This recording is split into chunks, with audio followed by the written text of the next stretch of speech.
Hello friends, हम लाए हैं आपके लिए एक्सरसाइज 4.3 का सॉल्यूशन लेकर के।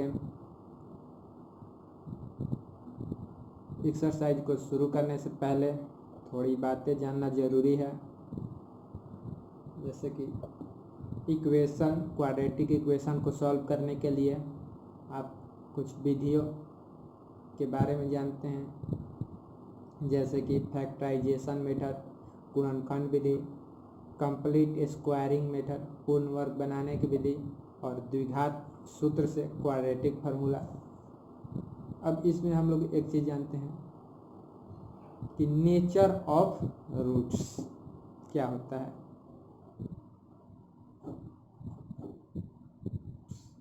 मूलों की प्रकृति कैसा होगा,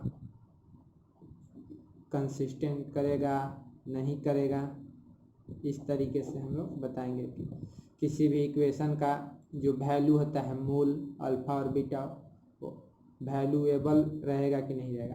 पहले द्विघात समीकरण का मूल रूप जान लेते हैं, ax² + bx + c।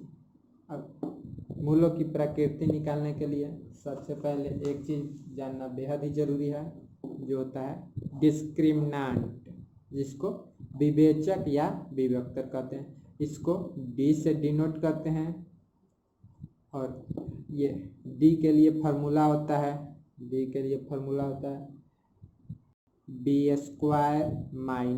4ac। b² आपका ये वाला टर्म b², 4 और a ये और c ये 4ac। इस तरीके से ये डिस्क्रिमिनेंट फाइंड करते हैं। अब इस डिस्क्रिमिनेंट से ही हमें मूलों की प्रकृति, नेचर ऑफ रूट्स पता चलता है कि कंसिस्टेंट होगा कि इनकंसिस्टेंट, मतलब वैल्यू उसका अस्तित्व में रहेगा या नहीं रहेगा। तो पहला कंडीशन, d का वैल्यू अगर निकालें, यहाँ पर b चर राशि है, a चर राशि और c चर राशि, तो इसको सॉल्व करके निकालेंगे तो d का वैल्यू कुछ ना कुछ आएगा। तो इसमें कंडीशन 3 बनता है, एक 0 के बराबर, एक 0 से छोटा और एक 0 से बड़ा। तो d अगर 0 से बड़ा आए, d 0 से बड़ा है, 0 से बड़ा कोई नंबर मतलब पॉजिटिव इंटीजर आए, धनात्मक पूर्णांक आए,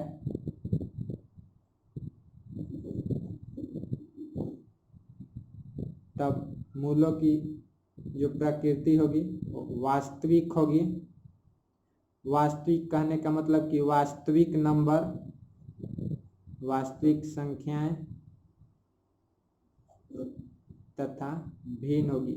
जैसे कि दो मूल आता है अल्फा और बीटा, तो अल्फा का वैल्यू अलग और बीटा का वैल्यू अलग आएगा, इस तरीके से। इसी तरीके से दूसरा, जब d 0 के इक्वल आए, d 0 के इक्वल आए, तब भी ये इसका जो मूल होगा वो वास्तविक होगा, मतलब कि कोई भी रियल नंबर होगा, वास्तविक होगा तथा समान होगा। समान मतलब कि जो अल्फा और बीटा है दोनों का वैल्यू एक ही आएगा। अगर अल्फा 2 है तो बीटा भी 2, इस तरीके से इक्वल आएगा। इसी तरीके से अगर d 0 से छोटा है, मतलब कि निगेटिव इंटीजर है, ऋणात्मक पूर्णांक है,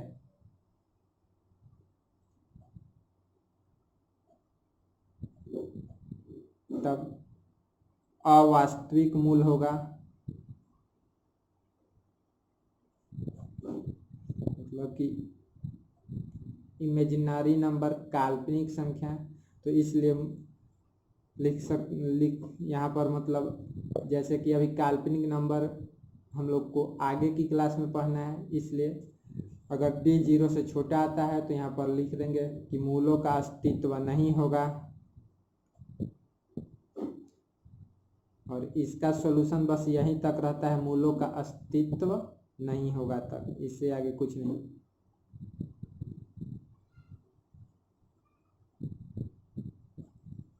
इस तरीके से ये 3 बातें आपको हमेशा याद रखनी है।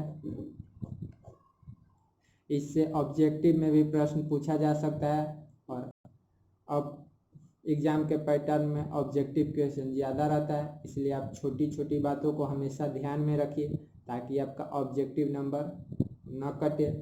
आपके एग्ज़ाम का जो नंबर ऑब्जेक्टिव नंबर से ही बढ़ता है, क्योंकि अगर वो सही है तो उसमें आपको फुल मार्क्स मिलेगा, उसमें कम नहीं मिलता है। लेकिन अगर सब्जेक्टिव क्वेश्चन है 5 नंबर का, पूरा भी सही है तो हो सकता है कि आपको 4 ही नंबर मिले, 3 ही नंबर मिले। इस तरीके से आप छोटी छोटी बातों को हमेशा याद रखिए ताकि ऑब्जेक्टिव आपका किसी भी तरीके से गलत ना हो।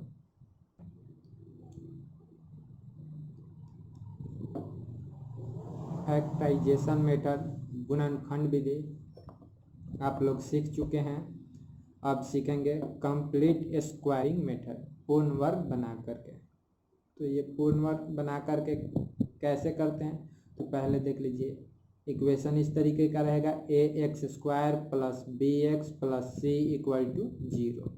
अब इसमें क्या करते हैं, कोई भी इक्वेशन अगर इस फॉर्म में रहे तो पहल का स्टेप हमको करना है कि x² का गुणांक, जो कॉफिशिएंट ऑफ x², चाहे जो भी टर्म रहे 3, 4, 5, -3, 4, 5, तो जो कॉफिशिएंट ऑफ गुणांक मतलब कि इक्वेशन में a है तो a से भाग करेंगे। यह स्टेप फर्स्ट हुआ। भाग करने के बाद स्टेप 2 में आएंगे।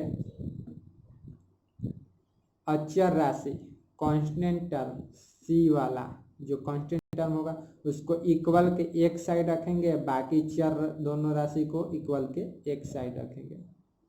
इस तरीके से फिर आते हैं स्टेप 3 में। 1/2 x का गुणांक का होल स्क्वायर, मतलब कि x का गुणांक हुआ b, तो b 1/2b, तो 1/2b का स्क्वायर करेंगे तो ये b²/4 दोनों तरफ जोड़ेंगे। फिर क्या करेंगे स्टेप 4 में, इतना करने के बाद दोनों तरफ इक्वल के दोनों तरफ वर्गमूल निकाल देंगे तो हमारा x का वैल्यू फाइंड हो जाएगा। तो इतना स्टेप याद रखिएगा। कंप्लीट स्क्वायरिंग मेथड में इतना स्टेप फॉलो करते हैं। अब चलते हैं हम लोग अपने प्रश्न की ओर। एक्सरसाइज 4.3 का पहला प्रश्न दिया है 2x² - 7x + 3 = 0। अब इसको सॉल्व करेंगे तो इसमें दिया है कि द्विघात समीकरणों का अस्तित्व हो तो पूर्ण वर्ग बनाने की विधि द्वारा। तो पहले अस्तित्व हो कंडीशन दे दिया है तो उसको चेक करना जरूरी है, क्योंकि जब कंडीशन दिया है तो हो सकता है कि ऐसा हमको इक्वेशन मिल जाए कि जिसका अस्तित्व होता ही नहीं हो, नेचर ऑफ रूट्स होता ही नहीं हो। तो डी निकालेंगे। डी के लिए फार्मूला आपको बताया गया है b² - 4ac, तो b² है -7 का होल स्क्वायर -4 × a का वैल्यू 2 × c का वैल्यू 3। इस तरीके से 7 का स्क्वायर 49 और माइनस माइनस 2 बार तो +49 -4 2 जा 8 3 जा 24 इक्वल टू, अब 9 में से 4 माइनस किए 5, 4 में से 2 माइनस किए तो 25। अब देखते हैं दोस्तों, ये एक पॉजिटिव इंटीजर आया, मतलब कि डी का जो वैल्यू है 0 से बड़ा आया, तब मूलों का अस्तित्व होगा। आपको पता ही है मूलों का अस्तित्व वास्तविक रियल नंबर होगा। अब इसको सॉल्व करते हैं। हमारा इक्वेशन है 2x² - 7x + 3 = 0। अब इसको सॉल्व कैसे करते हैं, तो आपको पहले ही पता है कि x² का जो कॉफिशिएंट से डिवाइड करते हैं तो 2 है, 2 से भाग करने पर dividing by 2 on both side, 2 से भाग करेंगे तो यहाँ से 2 कट जाएगा, बचेगा x² - 7/2x + 3 = 0। अब आपको दूसरा स्टेप क्या करना है कि जो भी कांस्टेंट टर्म है उसको इक्वल के एक साइड करना है। तो यहाँ पर कोई भी कांस्टेंट है नहीं, केवल ये है x² - 7/2x = +3 है, इधर आएगा -3। सॉरी, यहाँ पर 2 से भी डिवाइड करेंगे तो ये आएगा 3/2, तो इधर आएगा 3/2 माइनस में, क्योंकि दोनों तरफ डिवाइड कर रहे हैं तो इसके तीनों टर्म में डिवाइड होगा और फिर 0 से डिवाइड होगा तो 0 ही रह जाएगा। अब क्या करते हैं, तो x का कोफिशिएंट 7 और 1/2 दोनों तरफ जोड़ते हैं।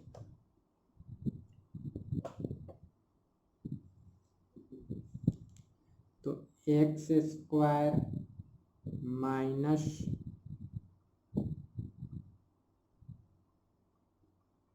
7/2x प्लस 7/2a 4 हो जाएगा का स्क्वायर इक्वल टू 7/4² दोनों तरफ जोड़ना है,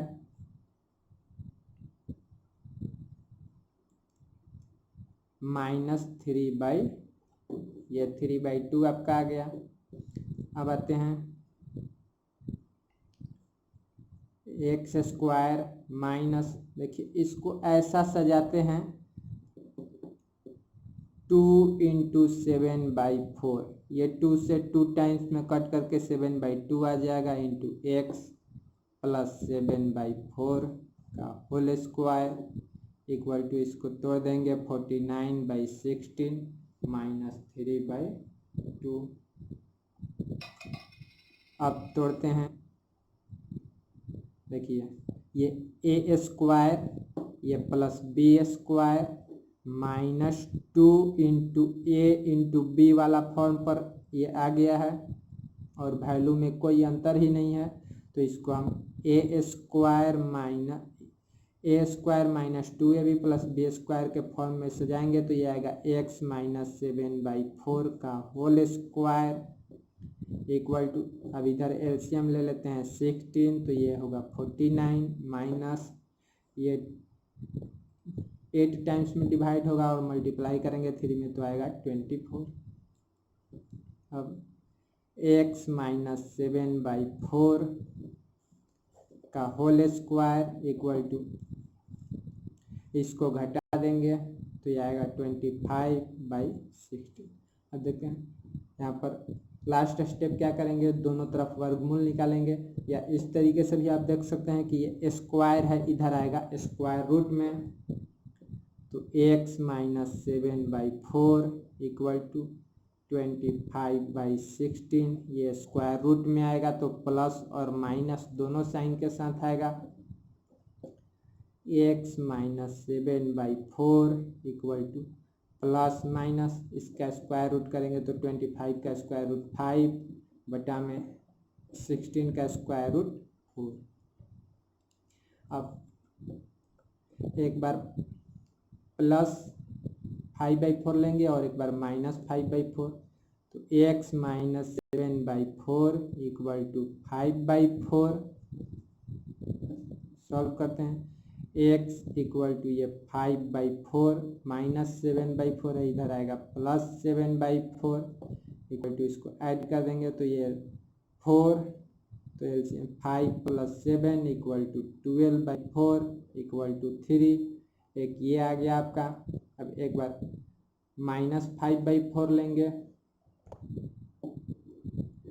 x - 7/4 इक्वल टू -5/4 या ax इक्वल टू -5/4, ये माइनस है, इधर आएगा +7/4, x इक्वल टू यहाँ से एलसीएम 4, तो ये आया -5 + 7, तो यहाँ पर आएगा 2/4, 2 से 1 टाइम्स में 2 से 2 टाइम्स, x इक्वल टू 1/2, तो एक x का वैल्यू आपका ये आ गया 1/2 और x का वैल्यू 3 आया था। तो इस तरीके से हमारा दो मूल अल्फा और बीटा फाइंड हो गया। इसी तरीके से आते हैं अगले प्रश्न पर। अब आते हैं अगले प्रश्न, 4x² + 4√3x + 3 इक्वल टू 0।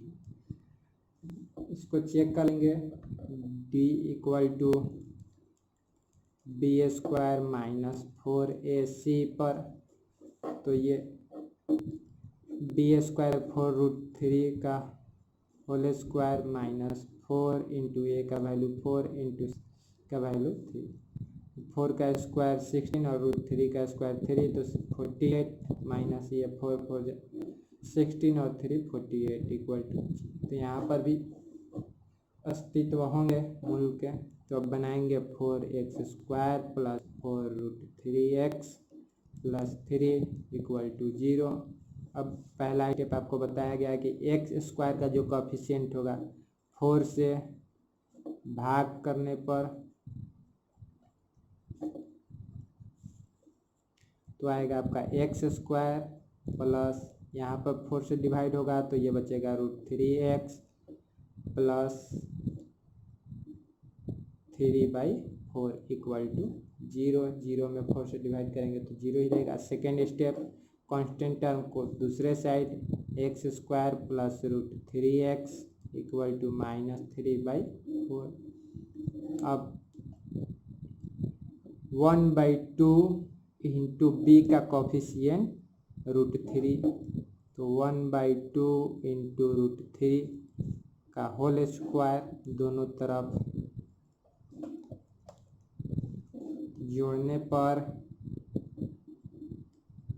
क्या होगा, तो 1/2 का स्क्वायर 1/4 हो जाएगा और √3 का स्क्वायर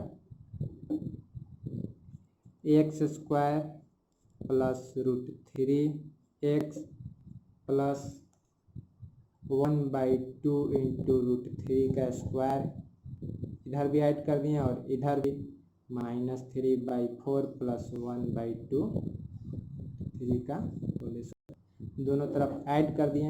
अब x², ये देखिए a² और b², तो इसको उसी फॉर्म में लिखते हैं 2 इंटू a इंटू b, तो b है 1/2 √3। अब देखते हैं यहाँ से 2 से ये 2 कट जाएगा, x में √3 से मल्टीप्लाई होगा तो √3 ही x हुआ, तो यहाँ पर हमारा मान में कोई वैल्यू में चेंज हुआ नहीं, बस हम इसको सजाए हैं ताकि ये a² प्लस b² के फॉर्म पर रह सके।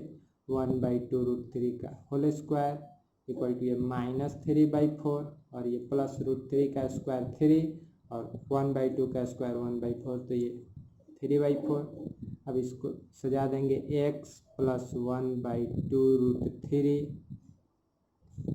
का होल स्क्वायर इक्वल टू ये कट करके 0।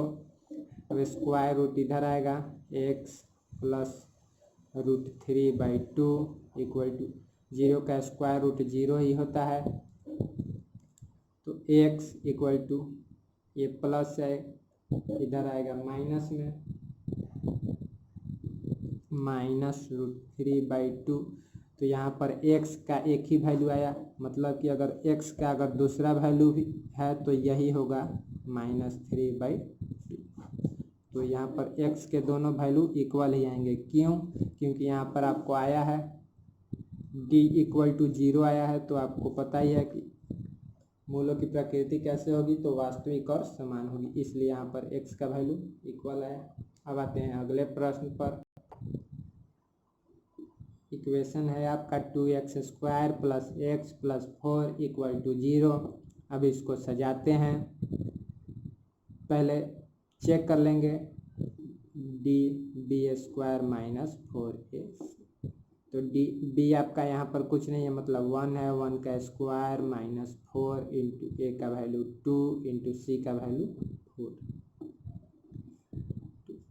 1 का स्क्वायर 1 माइनस 4 2 जा 8 4 जा 32, 1 में से 32 माइनस होगा नहीं, तो 32 में से 1 माइनस किए 31, ये आया आपका माइनस।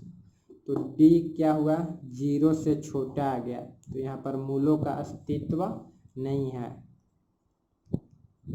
मूलों का अस्तित्व नहीं है।